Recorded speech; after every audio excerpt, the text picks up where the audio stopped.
concept of crop rotation may sound daunting, but Linda gives you a few simple rules to follow to make sure your vegetables perform at their best.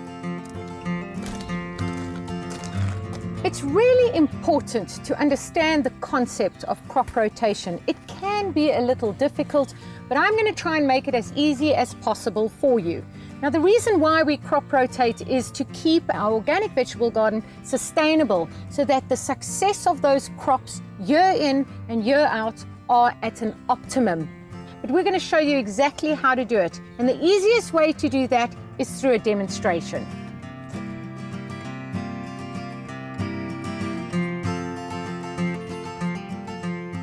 What we have here to demonstrate how crop rotation works is the different families laid out for you, as you can see. And these are an example of the families. When I say families, what I mean is vegetables belong to different families. So the Solanaceae family includes tomato, eggplant, chili, sweet pepper. And over here we have the cucurbits, which are butternut, squash, gem squash, watermelon, melon, all those kinds of things. Alliums, onion, garlic, chives, leeks.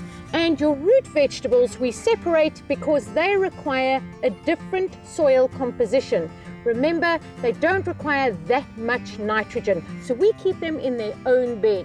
For the sake of crop rotation, different families require different nutrition, and they also suffer from the same pests and diseases. To make it easy for us, we keep the families together so that when we move the crops each year, we just move the whole family to the next section.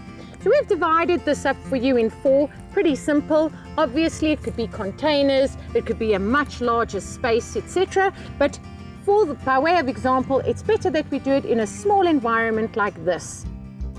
So in the first year, we have a summer garden because these are things that grow in summer. So we're starting off over here where we've kept this space for our Solanaceas, our cucurbits, our alliums, and our roots. This grows through the season of summer, and the next spring-summer season, we move everything around. Going into the next year. So we'll remove that, put year 2.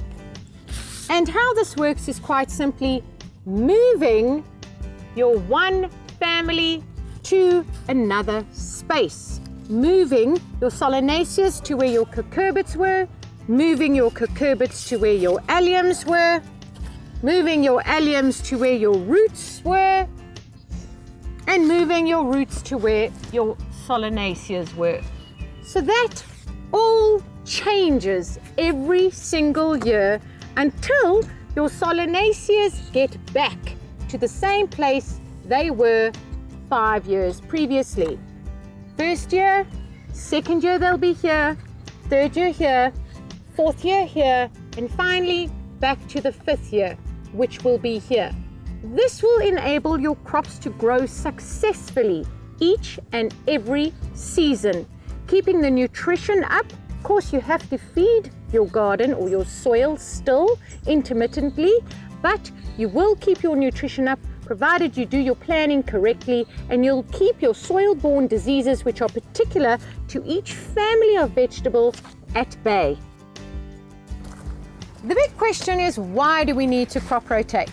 So crop rotation is all about keeping your soil-borne diseases out of the way, or as much as possible, and keeping your nutrition up. How that works is quite easy. What we need to do is, for example, take a potato.